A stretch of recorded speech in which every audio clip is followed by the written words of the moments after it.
വിക്രം, എങ്ങനെയെങ്കിലും അനന്യയെ ദത്തെടുക്കണമെന്നുള്ള ആഗ്രഹം ഏതാണ്ട് പൂർത്തിയായി. എനിക്ക് വളരെ സന്തോഷമായി. ഏട്ടത്തി, ഇപ്പൊ സന്തോഷമായില്ലേ? വലിയ സന്തോഷമൊന്നുമില്ല. നീ നിർബന്ധിച്ചോട് സമ്മതിച്ചതാ. എനിക്ക് വിക്രവും സരോജും സന്തോഷമായിട്ടിരുന്നോ അത് മതി.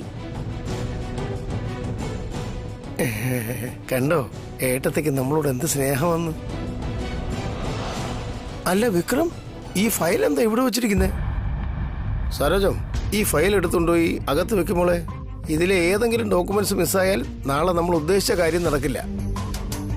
ശരിയാണല്ലോ സരോജ, ഇത് സൂക്ഷിച്ചു കൊണ്ടുപോയി ബ്യൂറോയിൽ വെക്ക്. ശരി ഏട്ടാ. ചെല്ലുമോളെ, കൊണ്ടുവന്ന് റൂമിൽ വെക്ക്.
മിസ്റ്റർ അർജുൻ, ഒന്ന് എണീക്കാമോ സാർ?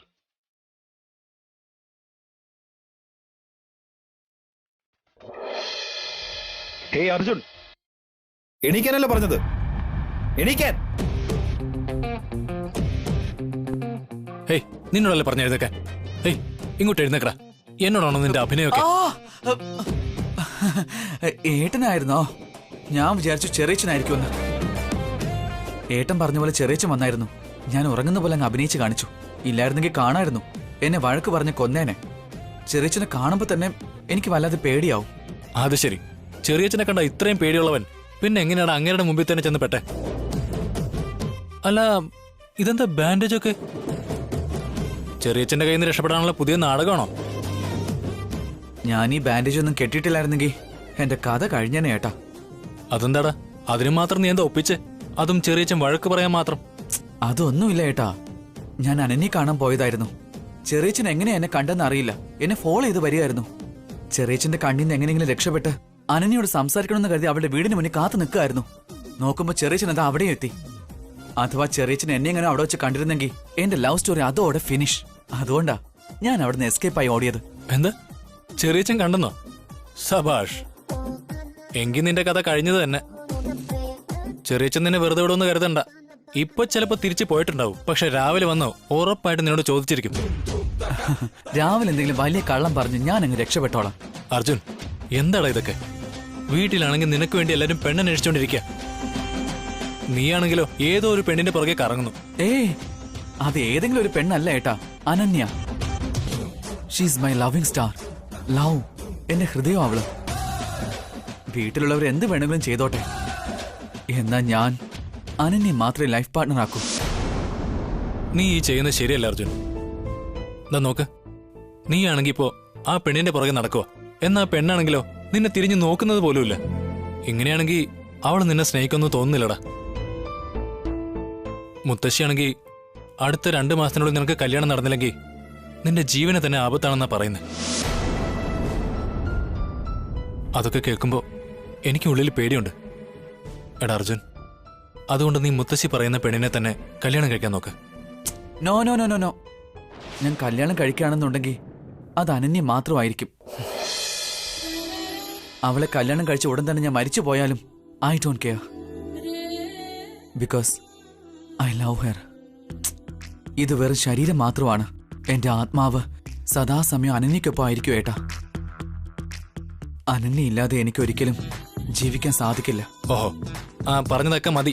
ഇങ്ങനെയുള്ള സിനിമാ ഡയലോഗൊക്കെ ആദ്യം അങ്ങോട്ട് മാറ്റിവെക്ക്. ഞാൻ തമാശ പറയുന്നതല്ല.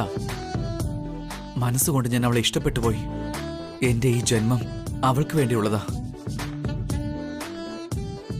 ഫസ്റ്റ് ലവ് ഇങ്ങനെ തന്നെ ഏട്ടാ. വേണമെങ്കിൽ ഞാൻ ബെറ്റ് വെക്കാം. ഫസ്റ്റ് ലവില് ഫെയിൽ ആയവരെല്ലാം ഒരിക്കലും ആ ആദ്യ പ്രണയം മറക്കില്ല. ശരീരം മാത്രമേ മരിക്കുന്നുള്ളൂ, ആദ്യ പ്രണയം മരിക്കില്ല.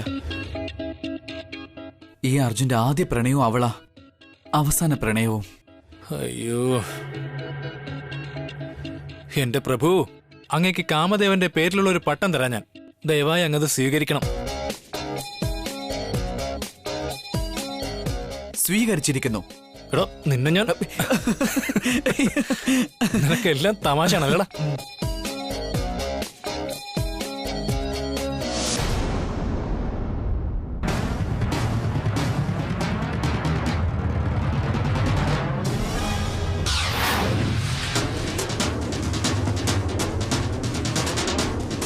ദൈവമേ, ഇന്നെങ്കിലും ഞങ്ങൾ വിചാരിച്ച കാര്യം നടക്കണേ. സരോജ ഇന്ന് മരിച്ചാൽ മാത്രമേ ദത്തെടുക്കൽ ചടങ്ങ് തടസ്സപ്പെടൂ. അല്ലാന്നുണ്ടെങ്കിൽ സരോജയെ പോലെ പിന്നെ അനന്യ എന്നെ ഭരിക്കാൻ തുടങ്ങും. പിന്നെ ഞങ്ങളുടെ പ്ലാൻ എല്ലാം വെറുതെയാകും.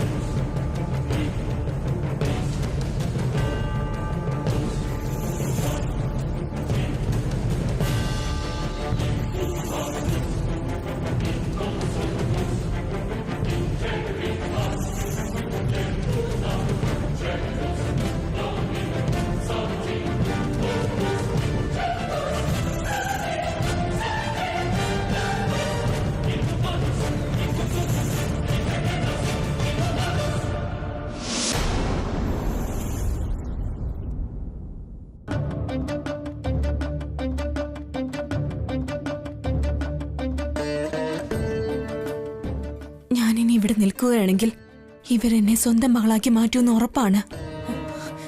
ഇല്ല, എന്തു വന്നാലും ശരി, ഇവരുമായി ഒരു ബന്ധവും പാടില്ല. പ്രതികാരമാണ് എന്റെ പ്രധാന ലക്ഷ്യം. എനിക്ക് എന്റെ അമ്മയുടെ ജീവൻ തിരികെ നൽകണം. നഷ്ടപ്പെട്ട നാഗമാണിക്യം തിരികെ എടുക്കണം. ഇതൊക്കെയാണ് എന്റെ ലക്ഷ്യം. ഈ നിമിഷം തന്നെ എനിക്ക് ഈ വീട് വിട്ടു പോകേണ്ടി വരും. ഇനിയിപ്പോ എന്തു ചെയ്യും? എല്ലാവരും വീട്ടിൽ തന്നെയുണ്ട്. ഇവരുടെ കണ്ണു വെട്ടിച്ച് ഞാൻ എങ്ങനെ പുറത്തു കിടക്കും? ആ അർജുൻ ഇവിടെ വന്നില്ലായിരുന്നെങ്കിൽ എനിക്ക് എന്നേക്കുമായി ഈ വീട്ടിൽ നിന്ന് പോകാമായിരുന്നു. ഇനിയിപ്പോ എന്താ ചെയ്യാ?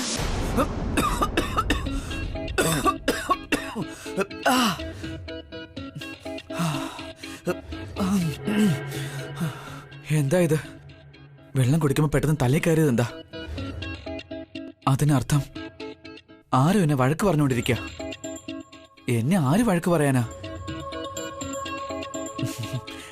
അവള് തന്നെ ആയിരിക്കും, അനന്യായിരിക്കും എന്നെ വഴക്ക് പറഞ്ഞത്. അതൊക്കെ പോട്ടെ, അവൾ എന്തിനായിരിക്കും എന്നെ വഴക്ക് പറയുന്നേ? പറയുന്നെങ്കിൽ പറഞ്ഞോട്ടെ. അങ്ങനെയെങ്കിലും എന്നെ ഓർക്കുന്നുണ്ടല്ലോ, അത് മതി എനിക്ക്.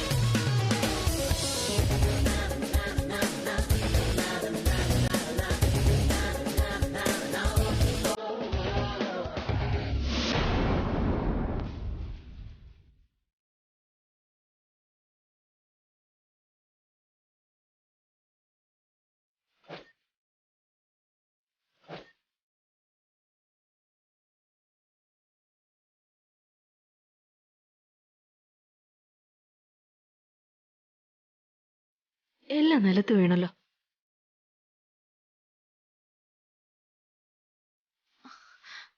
എന്തുപറ്റി എനിക്ക്? ഈ വീട്ടിൽ നിന്ന് പുറത്തു കടക്കാൻ എനിക്ക് സാധിക്കുന്നില്ലല്ലോ. ഈ വീട് വിട്ടു പോകാനും എന്റെ മനസ്സ് അനുവദിക്കുന്നില്ല. മാത്രമല്ല, സരോജ അമ്മയെ എങ്ങനെ ഉപേക്ഷിക്കും? എന്താ എന്റെ മനസ്സ് അവരുമായി വല്ലാതെ അടുക്കുന്നത്? എന്തൊക്കെ ഇത്? എന്റെ മനസ്സിന് ഇതെന്തു പറ്റി? ഈ ഒരു ദിവസം കൂടി എനിക്ക് ഈ വീട്ടിൽ നിൽക്കണമെന്നാണല്ലോ തോന്നുന്നത്. അതെന്തിനാ? എന്താ ഇപ്പൊ ചെയ്യാ? ഇന്നൊരു ദിവസം ഇവിടെ നിന്നാ നാളെ ഞാൻ അവരുടെ മകളായി തീരും. ഇല്ല, അങ്ങനെ സംഭവിക്കരുത്. എനിക്ക് പോയേ മതിയാകൂ. അത് തന്നെയാണ് ശരി.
പാല്.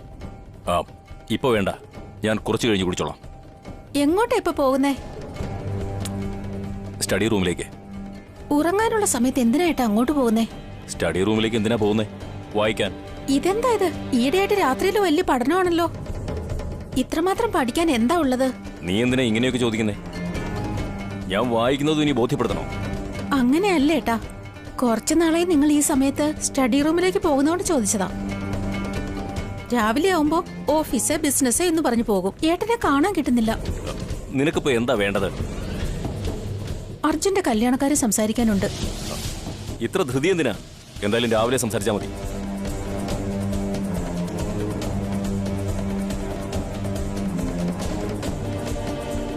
ഏട്ടൻ ഇത് എന്ത് പറ്റി? ഈയിടെയായിട്ട് എപ്പോ നോക്കിയാലും സ്റ്റഡി റൂമിലാണല്ലോ. ഏട്ടന്റെ സ്വഭാവം ഈയിടെയായിട്ട് മാറിയിട്ടുണ്ട്. ഇത്രയ്ക്ക് പ്രധാനപ്പെട്ട എന്താ സ്റ്റഡി റൂമിലുള്ളത്? എന്നെ എന്താ സ്റ്റഡി റൂമിൽ കയറ്റാത്തത്?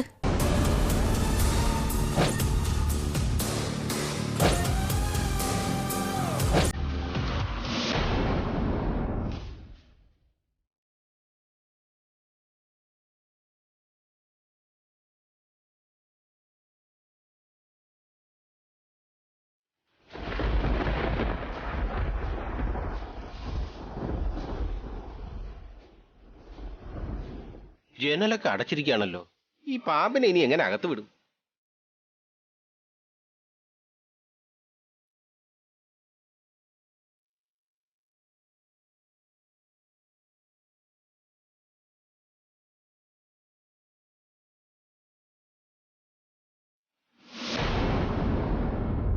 രാജി, പാമ്പ് ഇപ്പൊ കടിച്ചു കാണൂല്ലേ? അപ്പൊ സരോജം അയ്യോ അമ്മ എന്ന് നിലവിളിക്കും. അപ്പൊ നമ്മള് അയ്യോ എന്ത് പറ്റി എന്ന് പറഞ്ഞ് അഭിനയിക്കണം. ഒരു കാരണവശാലും നമ്മൾ സംശയിക്കരുത്. എങ്ങനെ അഭിനയിക്കണമെന്ന് നിങ്ങൾ എനിക്ക് പറഞ്ഞു തരണോ? എന്റെ അഭിനയം നിങ്ങൾ ഇനി കാണാൻ പോകുന്നതേ ഉള്ളൂ. അതെ ഏട്ടാ, ഇത്രയും നേരമായിട്ടും സരോജയുടെ ശബ്ദം കേൾക്കാനേ ഇല്ലല്ലോ. അയ്യോ അത് ശരിയാണല്ലോ.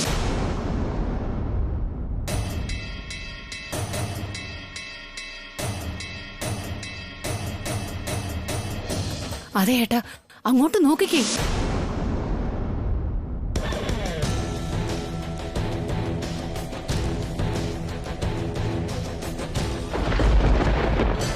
അതെ, നിങ്ങൾ എന്തൊക്കെയാ ചെയ്തിരിക്കുന്നത്? നിങ്ങൾ വീമ്പിളക്കിയല്ലോ. സരോജയെ പാമ്പ് കടിക്കും, അവള് ചത്തുപോവും, അങ്ങനെ എന്തൊക്കെയോ. ദേ നിങ്ങൾ അങ്ങോട്ട് നോക്കിക്കേ, അവളെ പാമ്പൊന്നും കടിച്ചിട്ടില്ല. അങ്ങനെ സംഭവിക്കില്ല. തീർച്ചയായിട്ടും ആ രാജവമ്പാൽ അവളെ കടിച്ചിരിക്കും. ഒരുപക്ഷെ അവളറിഞ്ഞു കാണില്ല. അതാ ഇത്ര ധൈര്യത്തിൽ ഇവിടെ വന്ന് നിൽക്കുന്നേ. നീ ശ്രദ്ധിച്ചോ, അല്പസമയത്തിനകം അതിന്റെ എഫക്ട് കാണിക്കും. ദേ നിങ്ങൾ എന്തൊക്കെയാ പറയുന്നേ? രാജവമ്പാല കടിച്ചാൽ 10 മിനിറ്റിനകം ആള് തട്ടിപ്പോവുന്ന ആ പാമ്പ് പിടുത്തക്കാരൻ രാജവമ്പാല എന്ന് കരുതി വല്ല പച്ചില പാമ്പിനെ ആയിരിക്കും കൊണ്ടുവന്നിരിക്കുന്നത്.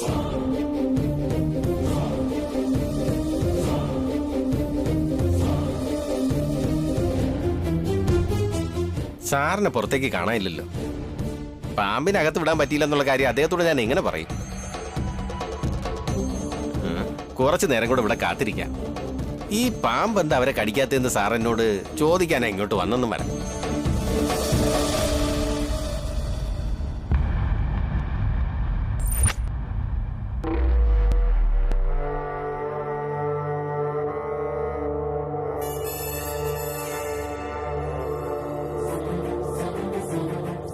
എന്താ ഇത്? ഏട്ടത്തി ഒറ്റയ്ക്കിരിക്കുകയാണല്ലോ. ഏട്ടനിത് എവിടെ പോയി?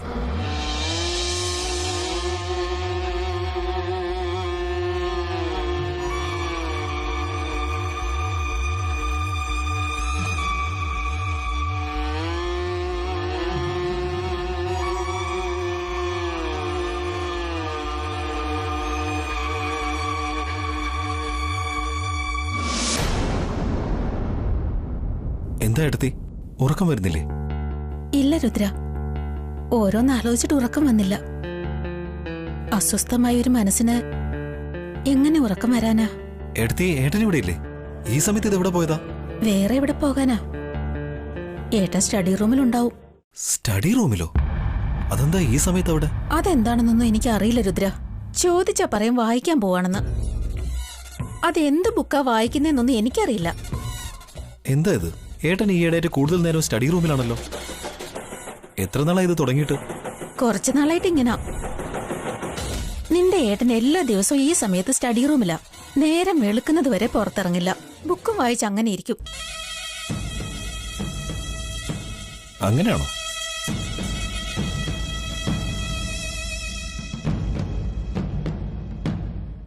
ശരി ഏട്ടത്തി, ഏട്ടത്തി ഉറങ്ങിക്കോളൂ.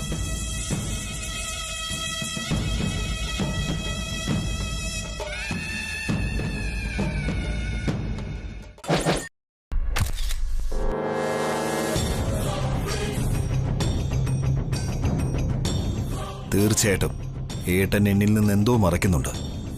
എന്തായിരിക്കും അത്? ഈ അടുത്ത കാലത്തെ ഏട്ടന്റെ സ്വഭാവം ഒരുപാട് മാറിയിട്ടുണ്ട്. ഓവർ കോൺഫിഡന്റ് ആണ്. പഴയതുപോലെ എന്നോടൊന്നും തുറന്നു പറയുന്നില്ല. കുടുംബക്കാരോടൊപ്പം ചേരുന്നുമില്ല. ആ ടെൻഡർ ചലഞ്ച് ചെയ്ത് ജയിച്ചതിന് ശേഷം ഏട്ടൻ ഇങ്ങനെ തന്നെയാ. പണ്ടേട്ടൻ ഇങ്ങനെ അല്ലായിരുന്നു. ഈയിടെയായിട്ട് സ്വഭാവത്തിൽ ശരിക്കും മാറ്റമുണ്ട്. ഏട്ടൻ ഇങ്ങനെ ആകണമെങ്കിൽ അതിലെന്തോ ഒരു കാരണമുണ്ട്. അതെന്താണെന്ന് കണ്ടുപിടിച്ചേ മതിയാവും. യെസ്, കണ്ടുപിടിക്കണം.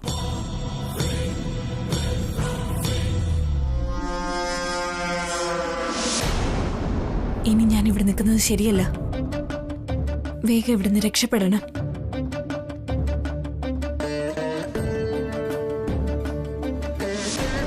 അനന്യ, എങ്ങോട്ട് പോവാ മോളെ? അത് ഇതെന്താ നിന്റെ കയ്യില്? അത് അമ്മയെ ഓർമ്മ വന്നു, അതുകൊണ്ടാണ് ഞാൻ. അനന്യേ, നീ വാ, ഇങ്ങോട്ട് വാ മോളെ. അതവിടെ വെക്ക് മോളെ. ഇരിക്ക്. ഇങ്ങോട്ട് നോക്ക അനന്യ. നീ ഇങ്ങനെ ഒറ്റയ്ക്കിരിക്കുകയാണെങ്കിൽ ആവശ്യമില്ലാത്ത ചിന്തകളൊക്കെ വരും. മറക്കണമെന്ന് വിചാരിക്കുന്ന കാര്യങ്ങള് വീണ്ടും വീണ്ടും ഓർത്തുകൊണ്ടേയിരിക്കും. അതുകൊണ്ട് ഇങ്ങനെയുള്ള സമയങ്ങളിൽ നീ ഒറ്റയ്ക്കിരിക്കാൻ പാടില്ല. നീ ഒറ്റയ്ക്കിരിക്കുകയാണെങ്കിൽ നിനക്ക് അച്ഛൻ്റെ അമ്മയുടെ ഓർമ്മ വരും. ഇനി എത്ര നാളെന്ന് വെച്ചാ അതും ആലോചിച്ചുകൊണ്ടിരിക്കുന്നേ. എനിക്കറിയാം നിനക്ക് നിന്റെ അച്ഛനെയും അമ്മയും എത്രത്തോളം ഇഷ്ടമാണെന്ന്. പക്ഷേ ആ സ്നേഹം നിന്റെ ഭാവി ജീവിതത്തിൽ ഒരു തടസ്സമാവരുത്. നിന്റെ അച്ഛനും അമ്മയും നീ സന്തോഷമായിട്ടിരിക്കണമെന്നല്ലേ ആഗ്രഹിക്കുന്നത്. അങ്ങനെയുള്ളപ്പോൾ അവർക്ക് സന്തോഷം കൊടുക്കുന്ന രീതിയിൽ നീ ജീവിക്കണം മോളെ. കാരണം മുകളിലിരുന്ന് അവർ നിന്നെ ശ്രദ്ധിക്കുന്നുണ്ട്.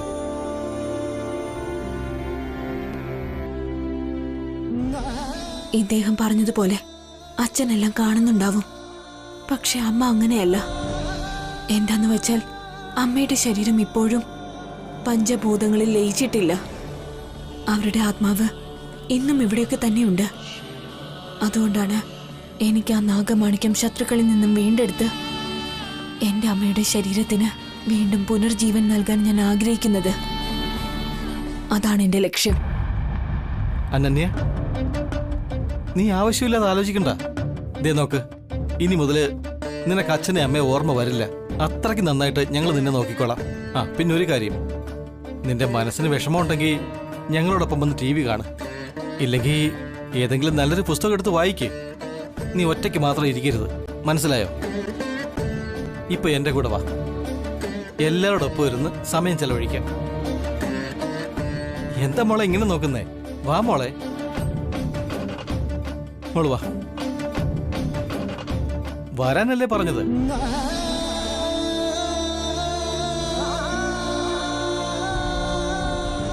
നിങ്ങൾ എന്നോട് എത്ര സ്നേഹം കാട്ടിയാലും സ്വന്തം മകളായി കണ്ടാലും പ്രതികാരം എന്നൊരു ലക്ഷ്യം മാത്രമല്ലാതെ മനുഷ്യരുമായിട്ടുള്ള സ്നേഹബന്ധത്തിലല്ല.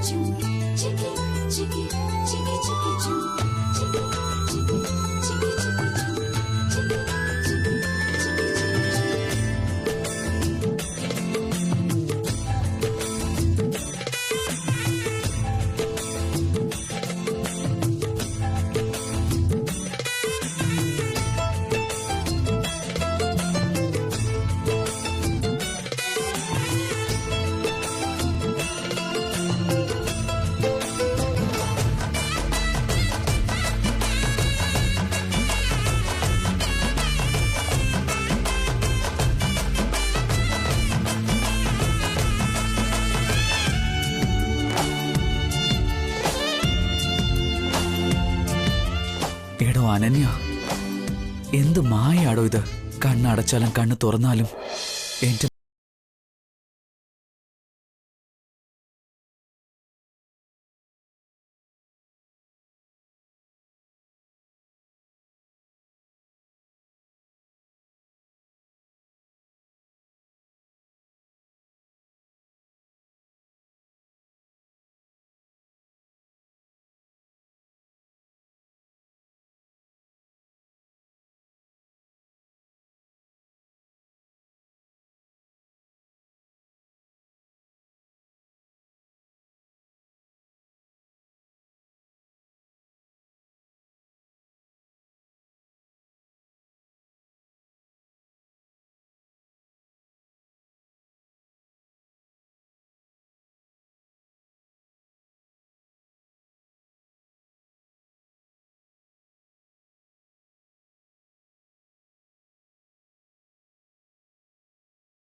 എന്താടോ ഇത്? ഇവിടെ ഇരുന്നിട്ട് എന്ത് ചെയ്യാ?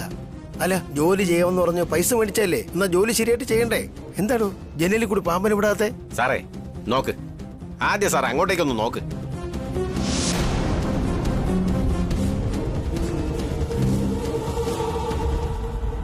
ജനൽ അടഞ്ഞു കിടക്കുന്നു. ഞാൻ തുറന്നു വെച്ചിരുന്നാണല്ലോ. ആരാ അടച്ചത്? അത് വേറെ ആരടയ്ക്കാനാ സാറേ? നിങ്ങൾ ആരെയാണോ പാമ്പ് കടിച്ച് ചാവണമെന്ന് വിചാരിച്ചത് അവരായിരിക്കും അടച്ചത്. വേറെ ഒരു 2 നിമിഷം ജനല് തുറന്നിട്ടിരുന്നെങ്കിൽ ഈ പാമ്പിനെ ഞാൻ ആ റൂമിനുള്ളിലേക്ക് വിട്ടേനെ. ഇതെങ്ങനെ സംഭവിച്ചു? ശരി, ഒരിക്കൽ കൂടെ ഞാൻ പോയി ജനല് തുറന്നു വെക്കാം. താമൊന്ന് പാമ്പനെ വിട. ആയിക്കോട്ടെ സാർ.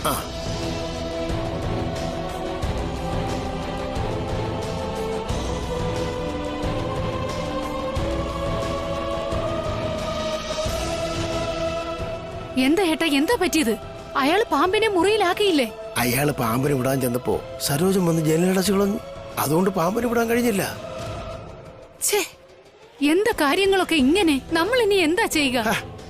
നീ വിഷമിക്കാതെ, ഞാൻ പോയി ആ ജനൽ ഒന്നുകൂടി തുറന്നു വയ്ക്കാം. നീ എന്തെങ്കിലും ചെയ്ത് സരോജത്തിന്റെ മുറിയിലേക്ക് തിരിച്ചു കൊണ്ടുവന്നേ പറ്റൂ. സരോജത്തെ വീണ്ടും ഇനി റൂമിലേക്ക് പറഞ്ഞയക്കാനോ? ശരി ശരി, ഞാൻ അതെങ്ങനെയെങ്കിലും ചെയ്തോളാം. നിങ്ങൾ ആരുടെയും കണ്ണിൽ പെടാതെ വേഗം പോയി ആ ജനല് തുറന്നിട്ടിട്ട് വരൂ. ശരി ശരി, നീ വയ്ക്കോ.